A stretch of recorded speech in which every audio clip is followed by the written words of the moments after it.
Waiting for you to show up. She will. Hey, y'all. I'm Robin L. from Oxford, Mississippi, and I'm an alcoholic. And my sobriety date is October 3rd of 1998. And yes, I just took my shoes off. We do have them in Oxford. I just choose not to wear them right now. And I'm just going to tell you, I have no idea what we're going to talk about today. I'm just going to kind of ramble a minute, and in a little bit, God or Teresa one's going to show up and start talking, and I'm just going to stand here. And I heard the speaker last night, and she was thanking Terry for listening to her tape and thinking enough of her to invite her out, and I thought, well, how did he wind up with me? Because there's not a tape of me. So he's going to be just as surprised as y'all are about what comes out today. So don't blame him if it's not up to what you were expecting. I do want to thank Brandy for everything. She has been a rock for me in a time that was really hard. Those of you that did know my Aunt Teresa are probably aware that she passed away on December 28th of this past year, and it's been a hard one. It's been a hard one to swallow, and it's been a hard one to come to terms with and accept, because she was just amazing. And I know this is being recorded, so I do have to mention Babs, because she's not here. So we get to talk about you if you're not here. But I do love her, and between her and Brandy, I've felt like I have a continued connection with my aunt. That I just love and miss dearly. And being here with y'all and standing where she stood 2 years ago is quite an honor and a privilege for me. I'll tell you, my parents divorced when I was 4. I'm not going to spend a whole lot of time talking about my drinking, just enough to let you know I belong. And then we'll get into the really good stuff, the recovery stuff, okay? But I want to tell you, when my parents divorced when I was 4 and I went to live with my dad, it was not too long after that he and his second wife found out they were expecting a child, and he asked us if we wanted to go back and live with my mom, which I did, but that was the first time I can really remember thinking, oh, I'm not good enough. He doesn't want me anymore. He's got a new kid coming. I'm not really that important. And I was 4. You know, that feeling stayed with me for a really, really long time. The first time I really got to drink, I was 15 years old, and that was the first time I remember feeling like I was good enough. All of a sudden, I was as cute as the other girls, and I was as funny as the other girls, and I was as smart as the other girls, and I was comfortable in my own skin. See, I also grew up with a stepsister that was 3 months older than me, and I was never quite able to measure up, it seemed. So all of a sudden at 15, I'm as good as the rest of y'all. That was pretty heady stuff for a 15-year-old, and I couldn't wait to do that again. You know, and I was running with an older crowd, so the next morning, you know, everybody else is feeling the bite from last night, and I'm talking about Shoney's breakfast buffet and some orange juice. Let's go, because I need to go out again tonight. And, you know, all through high school, I really wasn't a problem child. I went to school, decent grades, not what I could have made, but, you know, I wasn't cutting class, and I wasn't, you know, tearing the world up or burning it down, and I was limiting my drinking to Friday and Saturday nights, and, you know, I didn't sneak out of the house. I did lie about where I was going, but I didn't sneak out. So, you know, it's not like my parents were up all night wondering where I was. They just didn't know. Mama has found out some things over the years, and she kind of looks at me now. But, you know, I didn't have consequences, and it was still fun. It was still a lot of fun. And then, you know, I got married young because there was this older man, and I was getting the approval that I had been looking for since I was 4, that I was enough. And at 18, I had no idea what those red flags were that I should have been running like hell from. I didn't know. And so I wound up in this marriage that was not healthy. It was not good. It was It was just not good. And the drinking escalated, and the other things joined in. And,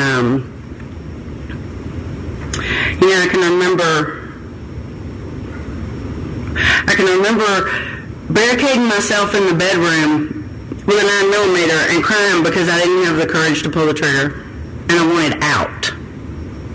I wanted out of the way I felt every single day. I was tired of waking up, pissed off that here I am awake and got to do it all over again. Really? There's another day? And it was just exhausting, y'all. And I can remember I would get in the car and be headed to town, and I would sit at the end of our road, and there was a big highway that came down through there, and the big Mack trucks would just be barreling 75 and 80 miles an hour down that road, and I would sit at the end of the road, and I would watch them come down, and I would just think, if I could just time this right and pull out in front of them at the last minute, it'd be over with. You know why I didn't? I didn't because I was scared I would survive it. And then it'd be real messed up, and then I might not be able to finish it, and then it'd be stuck. That was the fear. It wasn't a fear of dying. It was a fear of surviving it. And, the alcohol wasn't working, the drugs weren't working, and I couldn't quit. Or maybe I did. I quit every damn time that I ran out.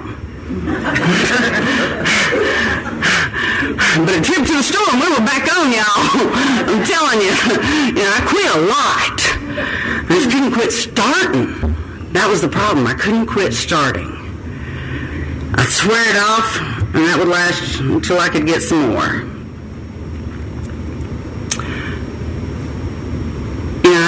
I couldn't even look at myself in the mirror to brush my teeth in the mornings. I brushed my teeth with my head down over the sink because I couldn't stand to look at myself in the mirror. Couldn't make eye contact with me because I didn't like me. I had nothing but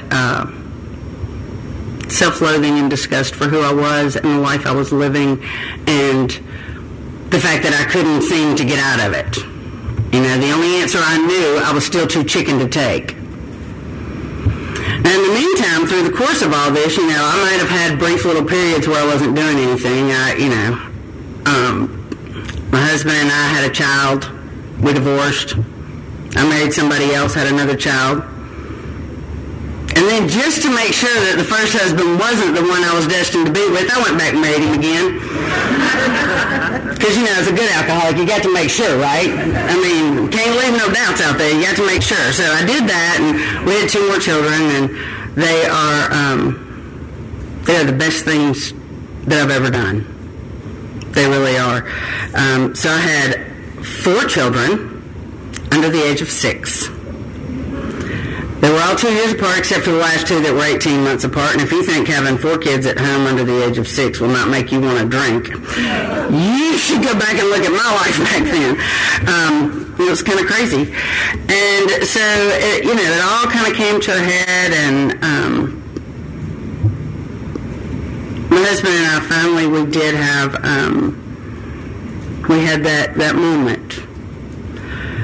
That moment when too much alcohol and too many drugs all collided, and he wound up in the hospital, and I wound up taking a long, hard look at who I was and where I was. I still have the paper at home, and where I sat down when he was in the hospital, and I wrote out a prayer because I couldn't stay focused long enough to think it or say it. I had to write it down so when I would, chase squirrels off down the alley, I could come back to where I was. And I went back and read it later, and it was me praying for God to take me out of this situation because I was not good enough for my kids, and I didn't want them to grow up with me as their mother, and I wanted to be done with this life. And when I read that a day or so later and realized how sad and pathetic and sick that was, I went to someone and I asked for help. And I wound up going to treatment. And my husband and I had talked during this time, and the deal was I was going to go to treatment, and I was going to take the kids, and then when I got out, he was going to go to treatment. We were going to do this life better. Only at the last minute, he told me I couldn't take the kids. And while I was in treatment, he wanted me to come home. I said, no, I can't. I have to stay here. I have to figure out how to live in my skin. So I got my weekend pass, and I went home, and he wouldn't let me see the kids, and all my stuff was in garbage bags in the carport, and, that kind of deal, trying to manipulate. And I just said, I can't do it. So I picked up my garbage bags and stuck them in my granddaddy's barn, and I went back to treatment, and I finished doing that, and then I wasn't ready to deal with life on life's terms, so I went and checked into another treatment, and this time I was in Pine Bluff, Arkansas. And I stayed there until I could get into a Chem-Free in Little Rock, Arkansas. Now, in the meantime, he'd already said he wanted a divorce, and, I didn't have the money or the ways or the means to take care of my kids. And I'm telling you all this so that you'll understand how badly I wanted recovery. Because it came down to I could either go back to him and I could be with my children, or I could have this. And those were some of the absolute hardest years of my life. I did give up custody of my children in order to get sober, because I had no choice.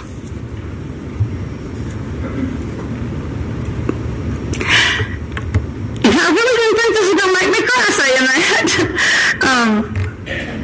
But I wanted them to have a mom they could be proud of. And I remember telling my son, who was 6 when I went into treatment, and he was asking where I was going, and I remember telling him I was going to school to learn how to be a better mommy. And I didn't get a chance to for a while. But being sober does amazing things to your life.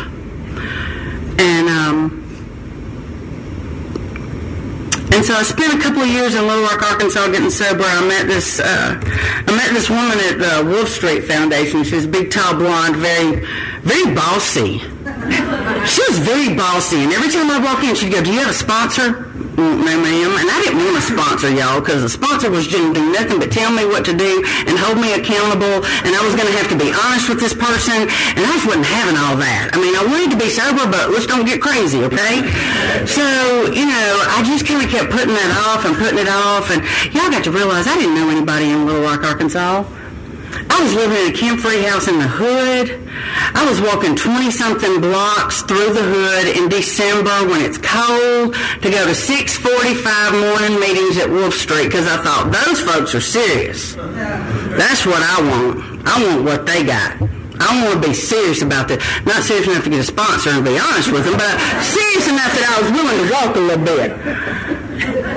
And one of the things that they had pounded into me was, do what you should do, not what you want to do. Do what you should do, not what you want to do. Do what you should do, not what you want to do. And I did not want to get a sponsor. And everybody kept asking me that question, do you have a sponsor yet? Because they're big on that in Little Rock. And I woke up one day and I just had this really crap day, and everything I did went wrong, and everything I touched just turned south. And so I thought, you know what, I'm going to turn this day around. I'm going to get me a sponsor.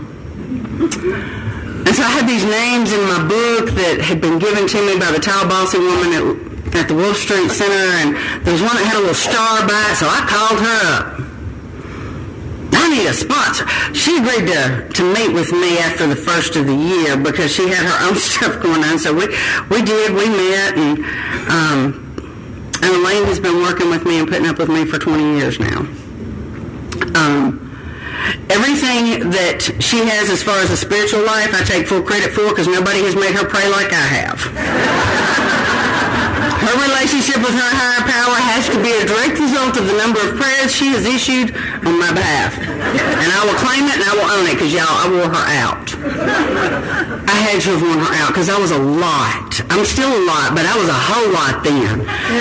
And she just had so much availability for me. She made herself available to me, and she had the patience to love me right where I was. And I want to talk to y'all a little bit about how I got where I am, and that's through the steps, the 12 steps of Alcoholics Anonymous. I admitted I was powerless the day I reached out for help. Now, I was still struggling with that whole in my life as unmanageable thing. When I was in treatment, I was thinking, well, I managed to go to the liquor store and not get stopped by the police, so how you figure that's unmanageable? I mean, I managed to keep my family from knowing exactly what all was going on. How is that unmanageable? I mean, I was good, y'all. I managed to do a lot of things I should have done without getting caught, so that's not really unmanageable. And when we started really looking at the inside stuff and I realized how unmanageable that was, I kind of conceded that one. And then we started talking about, came to believe that a power greater than myself could restore me to sanity. Well, my ex-husband had been telling me I was crazy for years, and I did not like that whole insanity word being in there. I was not crazy. And I had real issues with that until they started talking about the insanity of doing the same thing and expecting different results. And I was like, well, now I might have done that once or twice. So I finally managed to work through that, and, that whole turning my will and my life over to the care of God, I was really concerned that he was going to mess up some stuff if I gave him control of my will and my life. I was really not sure about what that was going to look like and if I was going to like it, and what if he wanted me to do some stuff I wouldn't like, and so we may not really want to do that, but I eventually got beat into a state of reasonableness by the misery of the consequences of the decisions I had been making. And I'm so, so grateful for that place of acceptance, that place of surrender, that ability to go, you know what? I give up. You can have it. You do it. Just, you take it. I'm through. And being able to just kind of sit back and go, you know what, this ain't on me anymore. All this is going to be on you because I'm going to let you run the show for a while. And I can't tell you how many times I've taken that back. But I keep doing it over and over again. So all of that pretty much happened in treatment, and then I got a sponsor, and we started back over at step 1 so she could make sure that I really had worked the steps, because she said without fully working step 1, I would never make it through the other 11. So we started over, and she likes homework, and I hate homework. Have I mentioned that? And I hate putting pencil to paper. I hate that. I hate writing stuff. I'll sit down and talk to you all day, but don't make me write it down. And she always had these pages and pages of crap that I had to go home and read and find the answers and write it down, and I couldn't just tell her the answer. I had to write it out, and then we would meet and have coffee, and we would talk about it. And then we finally got to that dreaded step 4, and by then I'd heard so much crap about that, I just really didn't want to do it. But I wanted to stay sober, and she had asked me when she agreed to sponsor me, what was I willing to do to stay sober? And I said, anything. And she said, are you really willing to go to any lengths to stay sober? And I didn't just blurt out, yeah, sure. And I already thought about that because I wanted to make sure, because I had made her a promise that if she would sponsor me, I would not lie to her. I would be as honest as I was capable of being to her. So I made sure that when I said I was willing to go to any lengths, that I meant it. And so we started on this 4th step thing, and I got almost through with it, and I started playing with it because I didn't want to get through, because it wasn't the 4th step that was really the issue. It was that whole having to sit down and talk about it thing in step 5 that I wasn't real thrilled about. Because see, by then I had this relationship with her, and I thought as soon as we do a 5th step, she's done with me. She's not going to want anything to do with me. Then she's really going to know who I am. And I just kept putting off finishing that 4th step. And there was this little guy named Curtis at my home group in Little Rock, which is the Cosmopolitan group. And by the way, I have 2 home groups. She said since they were in different states, I could have 2. So my original home group is Cosmopolitan group in Little Rock, Arkansas. And my local home group is the Tuesday night group in Oxford, Mississippi. So I was at Cosmo one day, and this friend of mine, Curtis, came over and he said, hey, come on that 4th step. And I'm like, oh, I'm working on it, because that had been my standard pat answer. I'm almost through. I'm working on it. About to finish that up. And he said, come here. And he walked me over to where the steps are just in this huge banner on the wall. And he said, read step 12. And I said, having had a spiritual awakening is the result of these steps. And he went, stop. Read it again. And I went, having had a spiritual awakening as the result of these steps. We tried to, and he said, stop. He said, read it again.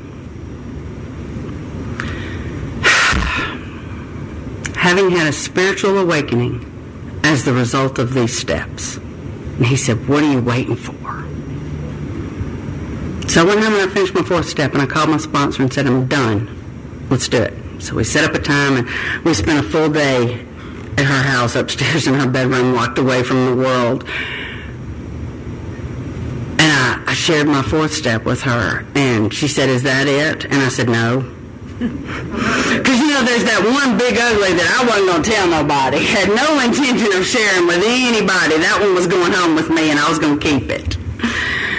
And she said, well, do you want to stay sober? I said, yeah. So we talked about it. And I felt certain that was the moment that she was going to go, get out of my house. Forget you know me. Lose my number. And instead she said, is that it? And I said, yeah. And she said, I love you.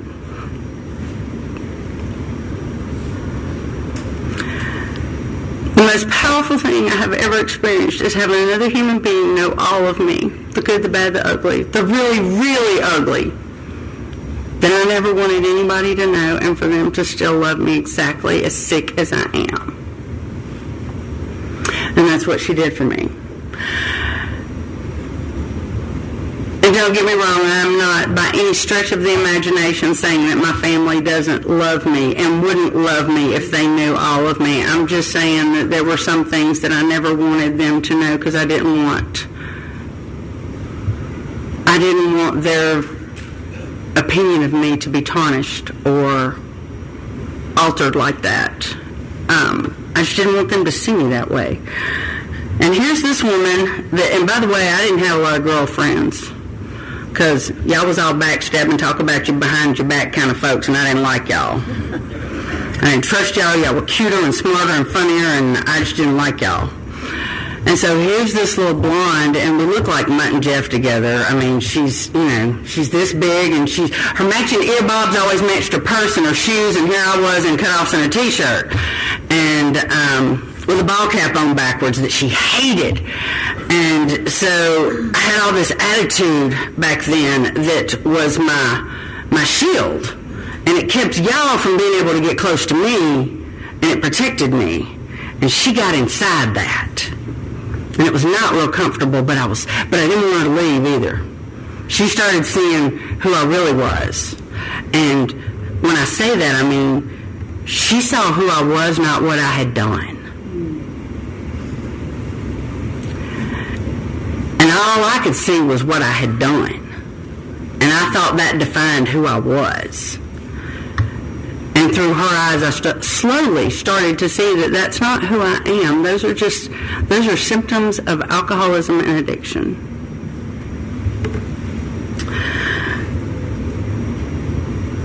So I stayed in Little Rock a few years. I mean, we finished working the steps. We did 6 and 7, as it says in the book, and it took me a while to get to that point of really being able to give up all of my defects of character. And then I read it really close, and I realized I don't have to give them all up.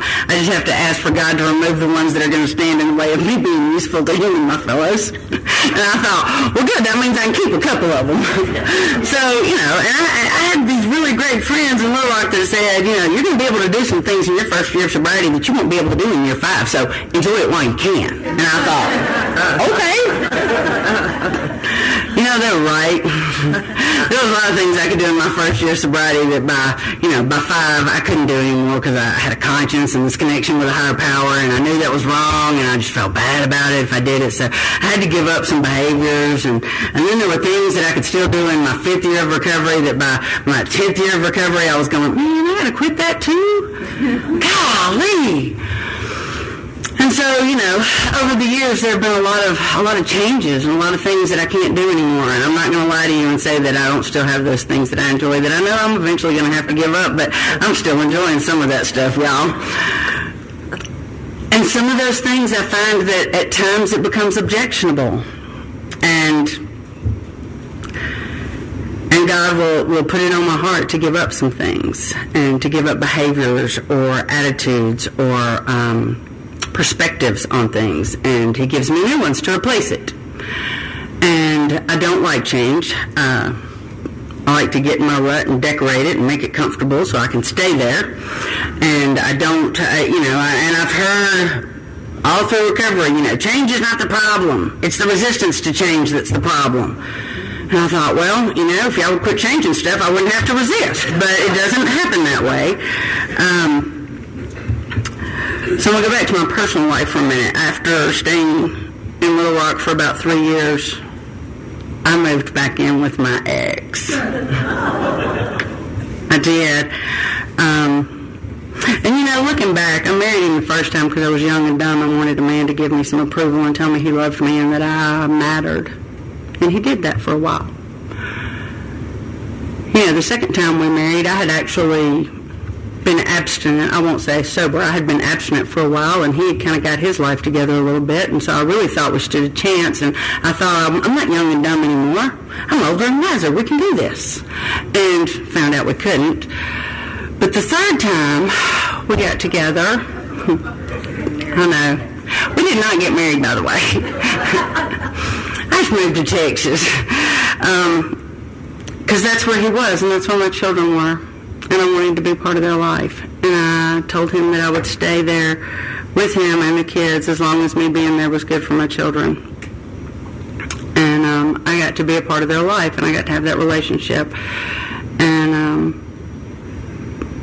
it was good for a while. It wasn't always all bad. And from Texas, we wound up going to California for a couple of years and then back to Mississippi. And we were together for 8 years, and I left in 2009. My grandfather died in August of 2009, and a week later I moved out of David's house. It had come to my attention that by staying there, I was setting an example for my daughters that this is how they should expect to be treated by the one person that's supposed to love them the most in the world. And I realized that I would kill somebody for treating my daughters that way. And here I was setting the example that this is what you should expect. And so I had to make some hard decisions. And so I grew my backbone back, and I started standing up to him, and things tanked and went south real quick, and so I left. And we had from the outside looking in, we had a beautiful life. I mean, we had this big antebellum home, the kind you see in the movies with the big 4 columns and stuff, and the flowers blooming in the spring, several cars in the driveway. He had a good job, I had a good job. Small town, kids were on honor roll. They knew everybody knew everybody, and yet when we were there by ourselves and there was nobody looking, it didn't look anything like that. So I left, and I wound up in a 2-bedroom apartment driving a car that, because, everything was in his name, which was both a curse and a blessing. It meant I didn't have squat when I left, but it also meant I could walk away. So I took the two little girls, because my son was a senior in high school at the time, and he wasn't leaving, and the girls were younger, so I took them with me, and we moved into a little apartment, and a month later I got let go from my job, and so, now I've gone from this big house and the idyllic, picture-perfect life from the outside to a 2-bedroom apartment, no job, no income, no car, don't know what I'm fixing to do, couldn't find a job to save my life. And for whatever reason, I was okay with that. I knew God had it, because He had it all along. And, I do remember calling Elaine and going, this just happened, this just happened, this just happened. What do I do? And she would say, Well, hon, I'm going to have to pray on that for a minute. Let me call you back. Okay, just call back with an answer. You know. And she would get on the phone and she would call her sponsor. What do I tell her? You know? And then she would call me back. We're going to pray on this, and we're going to turn this over to God. And, you know, I did a lot of turning stuff over to God. And it was all okay. And I wound up moving back home to Oxford in 09, at the end of 09, and I took my two youngest kids with me, and I got some time with my grandmother before we lost her in 2014. And I got to be there with my family and for my family. And I didn't get to get involved in Alcoholics Anonymous when we were in Texas and California the way I had been in Little Rock, because it caused a lot of problems at home. So while I stayed sober and I still read the literature and I still worked the steps and I still talked to my sponsor on an almost every single day basis, I wasn't able to go to meetings. I wasn't able to participate in the fellowship, and let me tell you, that is not an easy or softer way. It's really, really hard. But what I also want to stress is the fellowship is not the program from Alcoholics Anonymous. They didn't have the option of 4 different meetings a day at different times when Alcoholics Anonymous was formed. They had some steps. They eventually had a manuscript. And they could pile as many people into a car and drive for an hour or two to the nearest meeting, and they could do that a couple of times a week. They didn't have the options we have today. And people got sober and stayed sober. So the fellowship is amazing, and it enhances my recovery, and it's easier for me to hear God speak through y'all. But it is not the program of Alcoholics Anonymous for me. The program of Alcoholics Anonymous for me are the 12 steps. It's the relationship with God that it has given me, and it is not only the willingness but the truly heartfelt desire to help another human being. That's the program of Alcoholics Anonymous. That's what keeps me sober. It's not seeing how many meetings I can sit my butt in a week's time. But when I moved back to Oxford, I did get involved in Alcoholics Anonymous again, and it was like coming home. In 2011, I lost my brother, one of my brothers. And I'm going to tell you, after having come into Alcoholics Anonymous and working the steps and building this relationship with God, and I had prayed and I had prayed and I had prayed for some healing for Travis. And when what I envisioned as healing, a physical earthly healing, did not happen, I got really angry at God. And I just quit talking to him.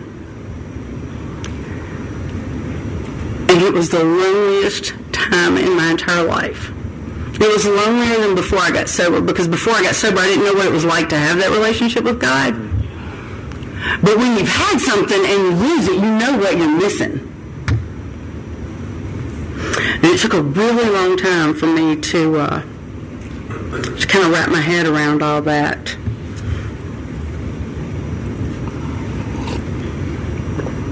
And I didn't just all of a sudden start talking to God again. It was the people in my life that caused me to start talking to him, because I had all this attitude back again, and it would be like, okay, I know you see what's going on with my family over there. If you'd do something about that, I'd appreciate it. Thanks. You know, it wasn't, God, I need you. You know, it wasn't any of that. It was, I know you see what's happening with my friends. Won't you step in and do something? I sure would appreciate that. Thank you very much. You know, I didn't talk to him for me. I was talking to him for y'all, because I loved y'all.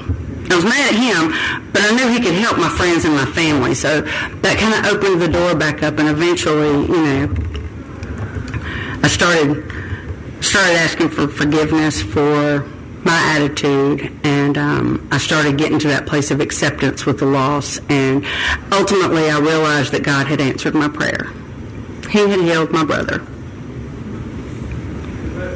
Not in the way I meant, but he did heal him.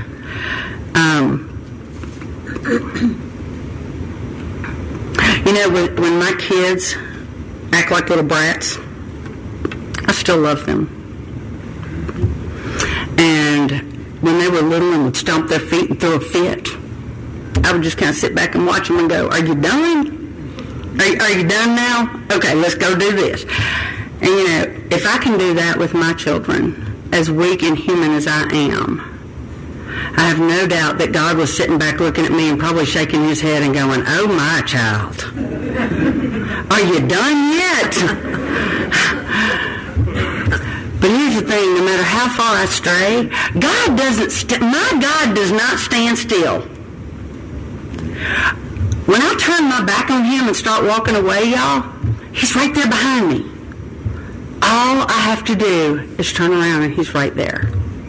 And he has consistently met me where I am through this whole journey. He's never more than 12 steps away from me. So I lost my grandmother in 2014. And she was one of the mainstays in my life, her and my granddaddy. I'm extremely close to my mom, but my grandparents had never moved my entire life, and they were just always there. There's nothing like a grandparent.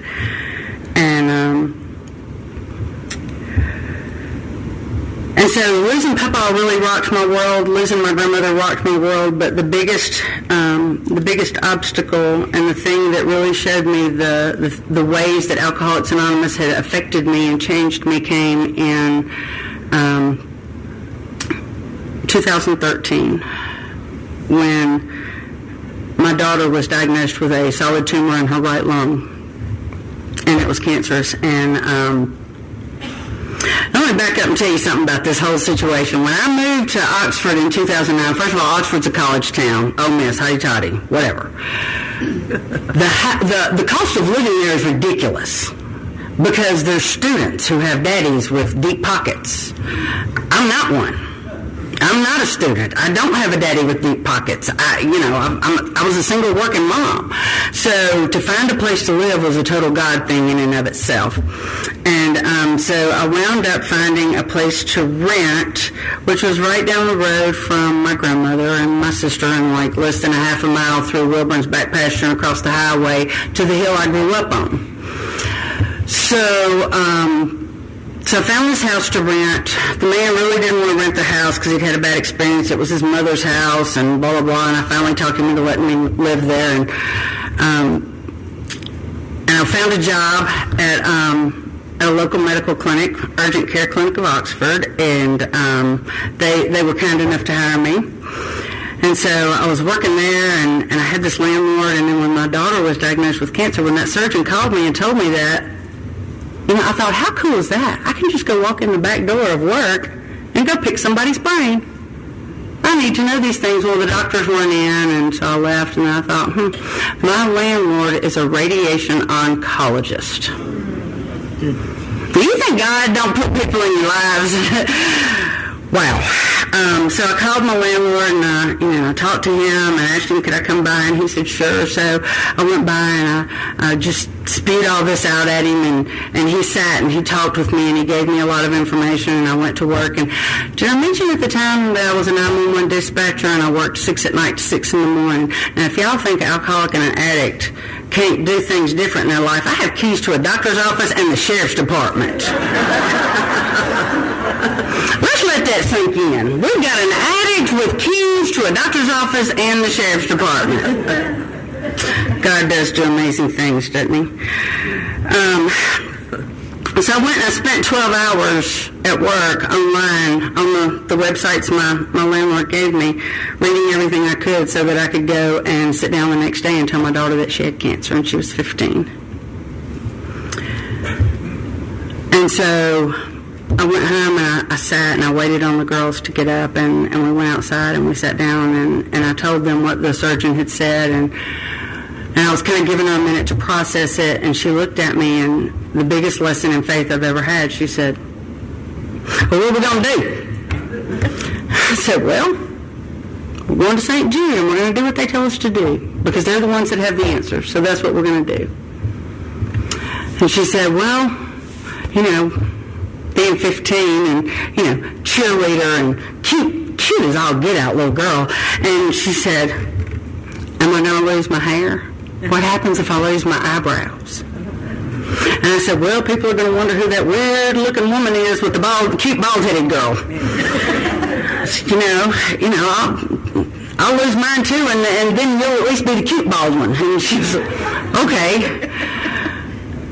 So we went to St. Jude, and they operated, and they took the tumor out along with 2/3 of her right lung, and she is 5.5 years out from her surgery, and she is considered cured. God does some amazing things. And, the thing is, if you had asked me before this happened how I would handle a situation like that, I would have told you that I probably would have had a meltdown. I might have got drunk. I might have stuck my head in the sand and refused to deal with it because I don't like dealing with hard things. And yet, that is not at all how I dealt with it. We dealt with it with honesty and with humor, and most of all with a lot of prayer and a stout faith that God had this. And he walked us through that. There was really only a couple of complete meltdowns through the whole entire process. And I think both of those, two of those were exhaustion related, and one of them was mine alone. And it was strictly fear. And it took me a few minutes to get it together and turn it back over to God and go, okay, you can have this. But he never left us alone through that. And my daughter also just made me a Rara a year ago, so I have the sweetest little granddaughter ever, and she's such a good little mama, and she's in the LPN program, and she's doing something with her life. My life has not been easy in recovery. It's had its ups and downs. It is so worth it. There's nothing that life has thrown me that my God can't handle. And y'all, I'm going to tell y'all, I'm still very much like a 2-year-old. And I'm a visual kind of person. I have to have things to kind of think about in my head to picture it, to understand it. And I know that I'm very much like the 3-year-old with a slinky. Have y'all ever seen a 3-year-old with a slinky? They get it all knotted up. And then they come to you and go, fix it. And you start fixing it, and you get it almost untangled, and they go, I got it. And they take it back. And they kind of undo about half the work you just did, and they realize, well, I don't got it, and they go, fix it. I'm the 3-year-old. And I like to fix things myself, thank you very much. I like to give God the big stuff and then go, but I got this part over here. You take this, I'm going to take my romantic life. Or you take this and I'm going to take my work life over. You take this and I'm going to take care of my family over here. You just handle this other stuff that I've already made a really big mess of. And by the time you get that straightened out, I bet I'll have made a mess of this and you can have it too. Because that's just how I like to do things. God has put it on my heart to, I know I'm running out of time, but he put it on my heart last fall to start looking to see if I'm really where he needs me to be. And I say he put it on my heart because that's the only place it could have come from, because, again, I like to get in ruts and decorate them and put out the welcome mat and stay comfortable. And my life was looking all comfortable and fine. I didn't have any real issues. And I started questioning that, which kind of pisses me off, because now, I had to start praying about, are you really where you want me to be? Am I doing what I should be doing? Am I being of maximum benefit to you? And so then I started kind of putting a few little feelers out, if there was maybe another career path I should be on. And I kind of started praying about that. And so about a month ago, I heard a friend of mine had a position in her office come open.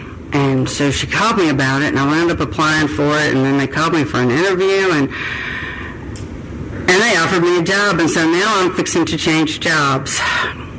And it's scary, and I don't like change. And I've been where I'm at the clinic for 10 years, and I've been at the sheriff's department for 8 years, and I've managed to keep both jobs. I'm only part-time at the SO now, but I'm still full-time at the clinic, and I'm fixing to leave there, and I'm letting go of that safety net, and it's not comfortable.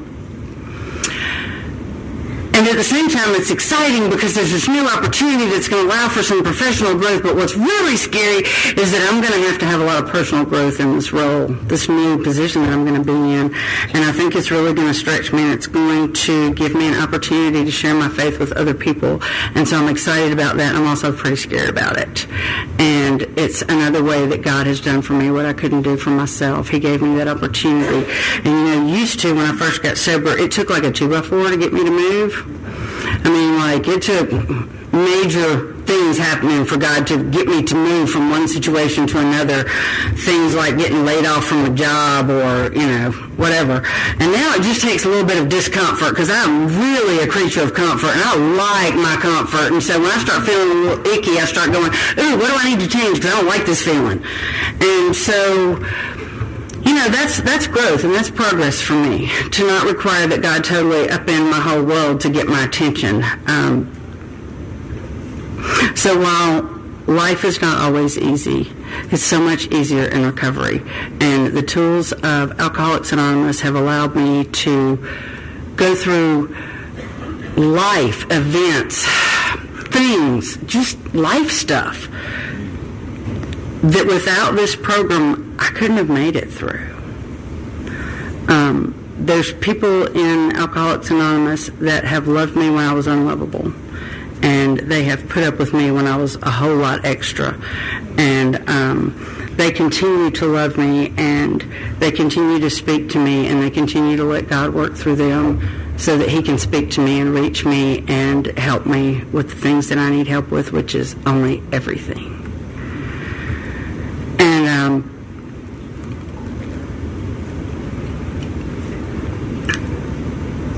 when my aunt was so sick, but still coherent, and I'm fixing to tell your story now. Brandy had called her, and Teresa lived about 20 minutes from me, so I was going down there all the time in the last little bit that we still had her. And when they first made the decision, and she first, had been told that there was no other treatment options, we were just going to stop care, we're not going to put you through anything else. And I went down to see her, and, her words to me were, well, this really sucks. And I started crying, and she started crying, and she told me I wasn't allowed to cry, dang it. And so we both quit crying, and we talked about grace and faith and eternity. But what I love is when Brandy called her and Teresa told her to keep trudging, it's worth it. And this is what I know, is that I will see her again because I'm going to keep trudging. And she walked through all of that really hard stuff, and I saw a spiritual life, and I saw the program and the tools of Alcoholics Anonymous work in a dying woman. And if it can work for her in that instance when she was facing her own mortality, then I guess it can handle any little petty crap I come up with. And it has. It's worked through good times and bad times. The program of Alcoholics Anonymous has kept me sober with a husband and without a husband, with children and without children, with a house without a home, with a car without a car, with a job without a job, with friends or a stranger in a town where I knew nobody. The program of Alcoholics Anonymous works if I work it. Thank y'all for letting me be here and let me share.